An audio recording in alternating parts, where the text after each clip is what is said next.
Hey guys, Prowl 1701 here, and today I'm going to be reviewing part 1 of Timelash, the infamous Timelash. This is my first time watching Timelash. I don't hear very good things about Timelash. Now, I do want to point out, this is my first time watching Timelash, but I am watching it with the updated effects. Because I hear the original effects are really bad. Even by Classic Who standards, really bad. So I wanted my first impression of the story to be as good as it could. So I did turn on the updated effects. Thus far, I'm actually enjoying it. I really like Paul Darrow as like Tecker or whatever his name is.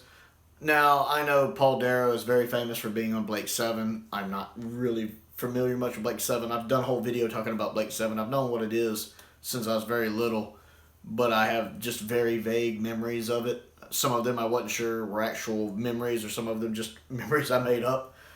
But I know he's famous for being on that. I really like his character, like Tecker or whatever his name is. He's just so maliciously evil. It's like mustache twirly without being campy. It's like it's a little over the top, but it's a good over the top. Like he's kind of like Kato Mara as the Ronnie.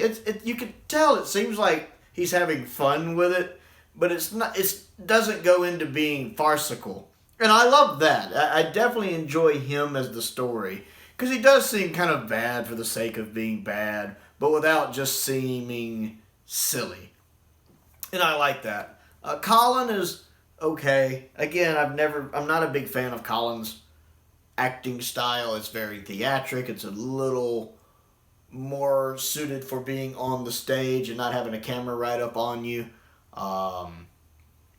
Perry's okay in this one, actually. I haven't really been annoyed by Perry. There's the one scene where she's having to scream because the little creature thing is coming at her, but she's fine. It's kind of odd. I think the people who rule this planet are really dumb to have let this one guy just basically take over everything. Which, don't get me wrong, that's happened in real life. I mean, I'm an American, and the guy running our country can't even figure out how to go up a flight of stairs, so I guess I shouldn't throw stones. But yeah, it seems convenient that the main villain, the Borat, was just able to trick that many people. It should seem kind of obvious that you're like, Also, I like the fact that at the beginning we see like the Borat disguises himself as just a kind old man. I like that. And I love the fact, I think that's Dennis Carey. The Professor! Professor Chronosis! I'm sitting here watching him when he pops up on the little telescreen thing, and I'm like, why is he not offering me some tea? He should be offering me some tea. I am indignant that he is not offering me some tea. I don't actually drink tea. I'm just indignant that I'm not getting my tea. And I also know he plays the keeper, the original keeper in The Keeper of Traken as well. So I enjoyed seeing him. That was a nice little fan moment that made me smile. And we hear his voice briefly later before it switches to the guy who's actually playing the Borat's voice. Which he has a really good voice too. The guy who's actually playing the Borat, I'm assuming, is also voicing it. And that voice they're using for the Borat here in Part Well is very creepy and intimidating, and I don't want to mess with this guy. It does a really good job of keeping the Borat in shadow here. I mean, I know what the Borat looks like. I've seen pictures of him, of course. This is very much a story I went into already knowing a lot of things going on in it. Like, I know what the Borat looks like. Matter of fact, the makeup for it in pictures looks really good. I know that the guy they meet back in the 1800s, Herbert, I know what famous writer that actually is. I know that the third Doctor had an unseen adventure here, that there is actually, the fact it keeps referencing him having been there, I know that was the third Doctor and Joe. They'd been on that planet beforehand, I'm aware of that. So I did, a lot of this stuff isn't coming as shocks to me because I already have a familiarity with the story. I like the way that the story builds it up, though, because it does a really good job of, if you don't know, it has some really good moments. Like, it's interesting seeing the Doctor held in this kind of reverence. You don't see that a lot in classic Who. You see that more in modern Who, where, people remember the Doctor having been there before. and, oh, there are legends about you. That's more a modern Who thing. So it's interesting to see that in classic Who. I mean, you see that in a couple other stories, kind of like Face of Evil is a good example. But you really see that in this one, where he's kind of held in awe in some ways. And I like the fact that you gradually start to pick on which Doctor was there, because he mentions a regeneration of 3 back. And then when Perry is shown that locket with a picture of Jo and a lock of her hair, and Perry's like, that's Jo Grant. Yeah, that's whose name that is, Jo Grant. The Doctor showed me pictures of her. It's interesting that the Doctor talks about previous companions with Perry, whereas like in the modern series, all the companions always seem shocked to find out he's had previous companions, like Rose and Amy. So that's interesting.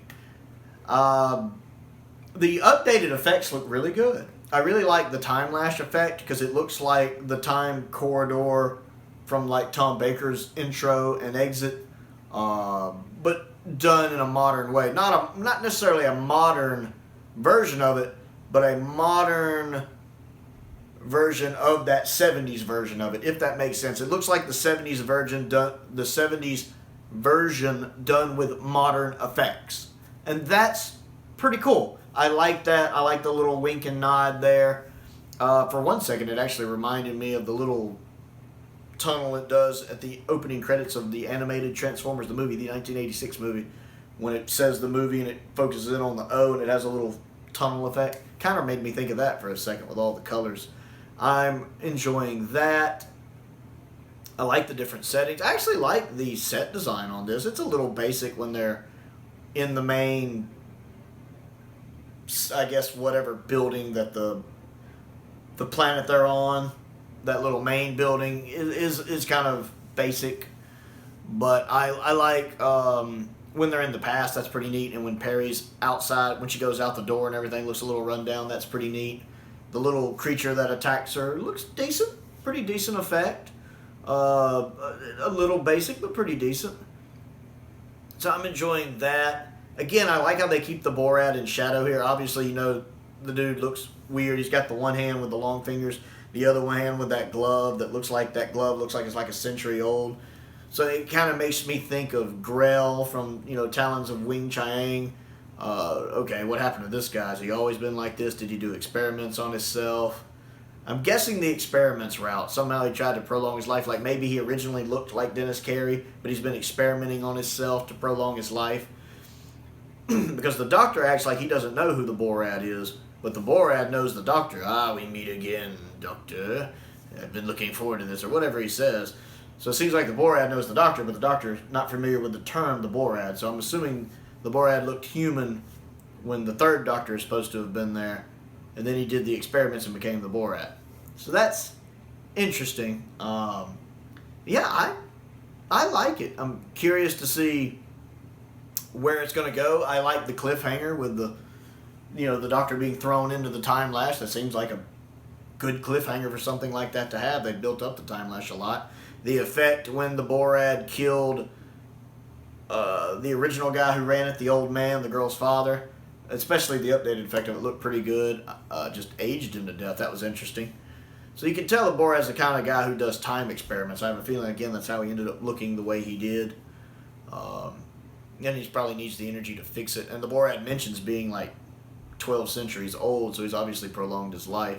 Yeah, I wonder how much of this story's reputation is based on its effects. Because story-wise, at least with part 1, I'm enjoying myself. I'm liking it. I'm liking it better than I liked Attack of the Cybermen, and I liked Attack of the Cybermen. Now, part 2 could completely blow it. I don't know. But I liked part 1. I am still adjusting to the 45-minute format. I mentioned that in my Attack of the Cybermen review. I'm not used to watching Classic Who in a 45-minute format, so that is taking some adjusting to. Because even the ones I've seen from this season, I think besides 2 Doctors, like when I watched Vengeance and when I watched Revelation, I think I watched them in their 25-minute increments. So I am having to adjust to the longer time span. And plus, it's just harder to remember everything I want to talk about. But yeah, Timelash I'm enjoying. I'm finding it a pleasant surprise considering its very infamous reputation. I mean, I hear so many bad things about Timelash, just bad.